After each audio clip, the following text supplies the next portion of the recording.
ในขณะที่เหตุการณ์ที่เกิดขึ้นที่รัสเซียนะครับคุณผู้ชมจากกรณีมีการเข้าไปโจมตีห้องประชุมที่กำลังจัดแสดงคอนเสิร์ตเนี่ยครับเมื่อวันที่ 22 มีนาคม 2567 ล่าสุดนั้นเนี่ยนะครับผู้อำนวยการหน่วยงานด้านความมั่นคงเนี่ยของรัสเซียได้ออกมาบอกนะครับว่าผู้คนที่เสียชีวิตตอนนี้เพิ่มขึ้นเป็น139 คนนะ139 คนนั้น137 คนเนี่ยเสียชีวิตในที่เกิดเหตุอีก2 คนนั้นเนี่ยไปเสียชีวิตที่โรงพยาบาลส่วนผู้ได้รับบาดเจ็บตอนนี้บางส่วนนั้นเนี่ยก็กลับบ้านได้บางส่วนนั้นยังคงต้องรักษาตัวอยู่ในโรงพยาบาลทางด้านอเล็กซานเดอร์บอสนิคอฟผู้อำนวยการสำนักงานความมั่นคงกลางหรือว่า FSB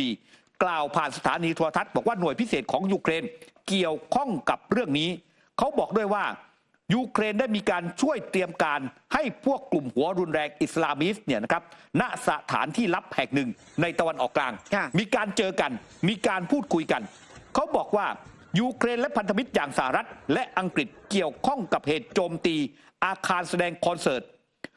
บอนนิตอฟนั้นตอบนักข่าวว่าเราคิดว่ามันเป็นกรณีนั้นเรากำลังพูดถึงองค์ประกอบต่างๆที่เรามีนี่คือข้อมูลโดยทั่วไปปัจจุบันนั้นบอสนิคอฟเนี่ยอายุ72 ปีดำรงตำแหน่งผู้อำนวยการสำนักงานความมั่นคงกลางของรัสเซียมาตั้งแต่ปี 2008 ก็บอกว่ารัสเซียเนี่ยยังไม่สรุปว่าใครเป็นออกคำสั่งอย่างเฉพาะเจาะจงกับเหตุโจมตีนองเลือดที่สุดในรัสเซียกว่ารอบ 20 ปีแต่ประกาศกล้าว่าเขาจะใช้มาตรการในการแก้แค้นซึ่งก่อนหน้านี้เนี่ยประธานาธิบดีวลาดิเมียร์ปูตินเองนั้นเนี่ยก็ออกมาบอกนะครับว่าสิ่งที่เกิดขึ้นนั้นเนี่ยอาจจะเป็นกลุ่มอิสลามหัวรุนแรงหรือว่าอิสลามิสต์หรือว่าจะเป็นกลุ่ม ISIS เนี่ยนะครับเป็นผู้ก่อเหตุแต่ปูตินเชื่อว่า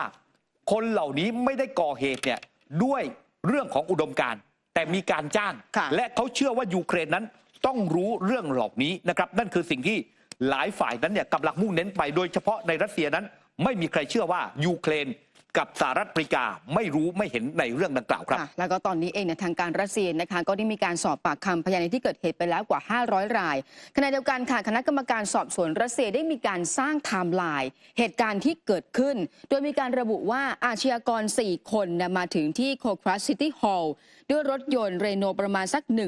1:54 นาทีแล้วก็ขณะเดียวกันเนี่ยหลังจากนั้นมา4 นาทีผู้ก่อการร้ายก็เปิดฉากยิงใส่ผู้คนที่อยู่นอกอาคารก่อนและพวกเขาก็เดินเข้าไปในตัวอาคารกราดยิงใส่ผู้คนในระแวกนั้นหลังจากนั้นมาใช้น้ำมันเบนซินในขวดพลาสติกจุดไฟเผาอาคารผู้ก่อการร้ายมีการราดน้ำมันทั้งบนที่นั่งแล้วก็ผนังหลังจากนั้นมาก็มีการจุดไฟเผานะคะซึ่งจากไทม์ไลน์เนี่ยโดยรวมแล้วการก่อการร้ายครั้งนี้ใช้เวลา17 นาทีผู้ก่อการร้ายเนี่ยมีการวางแผนมาโดยละเอียดขณะที่ออกจากลานจอดรถของผู้ก่อการร้ายมีการขับเคลื่อนด้วยความเร็วสูงมีการชนผู้คนที่อยู่รอบๆในบริเวณพื้นที่ด้วยนี่คือไทม์ไลน์ที่คณะกรรมการสอบสวนของรัสเซียได้มีการสร้างไทม์ไลน์ขึ้นมาว่าเหตุการณ์เนี่ยมันน่าจะมีเหตุการณ์ประมาณนี้ทางด้านของเซอร์เกย์ ลาฟรอฟรัฐมนตรีต่างประเทศของรัสเซียบอกว่าสิ่งที่น่าสนใจในการสอบสวนประเด็นเรื่องนี้คือว่าเพียงแค่วันเดียวหลังเกิดเหตุทางชาติตะวันตกก็ออกมาแถลงการว่าการก่อการร้ายเหตุการณ์ยิงนี้ไม่ใช่ยูเครนอย่างแน่นอนแต่เป็นกลุ่มรัฐอิสลามทางด้านของรัสเซียบอกว่าณวันนี้เองจะมีการสืบสวนหาสาเหตุการก่อการร้ายที่เกิดขึ้นและไม่ต้องการความช่วยเหลือจากชาติตะวันตกค่ะในขณะที่ผู้ต้องหาเนี่ยนะฮะคุณผู้ชม4 คนหลักเนี่ยที่บอกว่าลงมือก่อเหตุกราดยิงนั้นเนี่ยก็ทางศาลรัสเซียได้มีการเผยแพร่ภาพถ่ายผู้ก่อเหตุทั้ง4 คนถูกจับใส่กุญแจมือแบบนี้ฮะไพร่หลังและนำตัวขึ้นศาลทีละคนพาไปนั่งห้องกระจกนิรภัยในจำนวนนี้1 คนเนี่ยถูกจับนั่งรถเข็น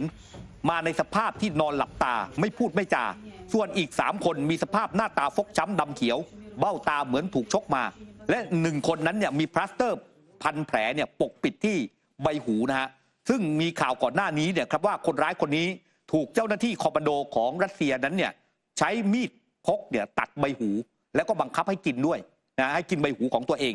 นอกจากนี้ศาลรัสเซียยังเปิดเผยว่าคนร้ายทั้ง4 คนเนี่ย2 คนยอมรับสารภาพความผิดและ1 ใน 2 คนนั้นยอมรับผิดทุกประการด้วยในขณะที่ผู้สื่อข่าวนั้นมีการรายงานข่าวเพิ่มเติมว่า4 คนนี้เนี่ยถือครองสัญชาติทาจิกิสถานนะในภูมิภาคเอเชียกลางไม่มีใครถือสัญชาติรัสเซียแต่ผู้ต้องสงสัยบางคนทำงานเป็นลูกจ้างแรงงานอยู่ในรัสเซียมีครอบครัวแล้วก็มีลูกนะฮะอยู่ในรัสเซียด้วยในขณะที่มาเดีย สคาโรวาโฆษกกระทรวงการต่างประเทศของรัสเซียออกแถลงการ บอกว่ารัฐบาลสหรัฐเนี่ยพาตัวเองเข้าไปอยู่จุดที่จนมุมด้วยการเล่านิทานว่าการโจมตีที่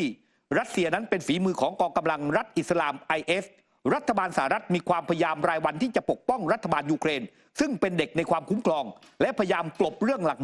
หล่านี้เพื่อปกป้องตัวเองและรัฐบาลของเซเลนกี้ด้วยการสร้างหุ่นไล่กาเรียกว่ากองกำลังรัฐอิสลาม IS รัสเซียไม่อยากให้ทั่วโลกลืมว่าการที่รัฐบาลสหรัฐเข้าไปแทรกแซงสถานการณ์ในภูมิภาคตะวันออกกลางได้นำไปสู่การถือกำเนิดของกลุ่มหัวรุนแรงต่างๆที่ยังคงอยู่จนถึงทุกวันนี้และรัฐบาลรัสเซียก็มีคำถามไปยังทำเนียบขาวสหรัฐว่ามั่นใจใช่หรือไม่ว่าเหตุการณ์ครั้งนี้เป็นฝีมือของกลุ่ม IS ไม่เปลี่ยนใจในภายหลังแน่นะ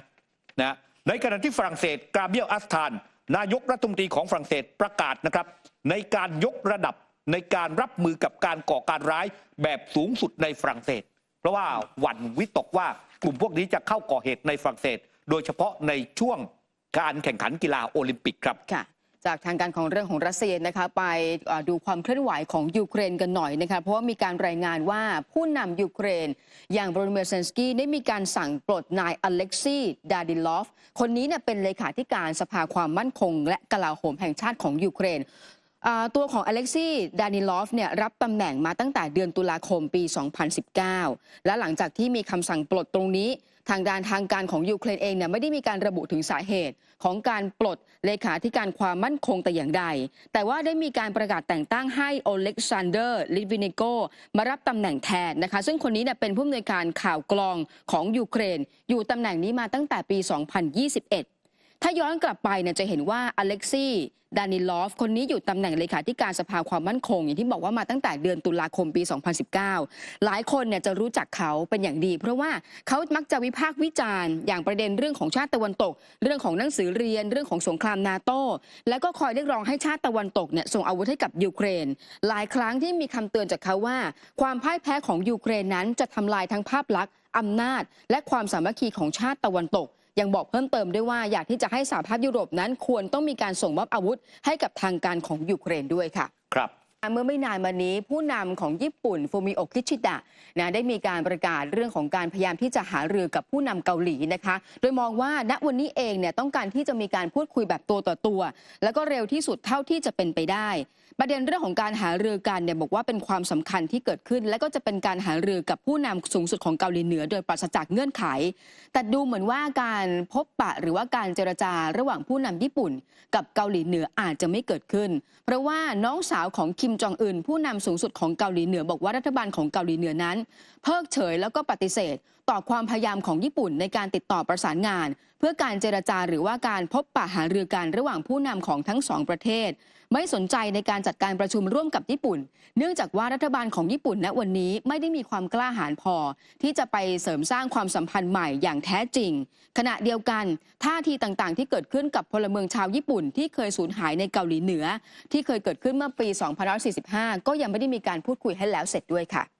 มาร่วมสนับสนุนท็อปนิวส์นำเสนอความจริงได้แล้ววันนี้เพียงกดปุ่ม Super Thanks แล้วเลือกจำนวนเงินตามที่ต้องการได้เลยครับขอบคุณครับ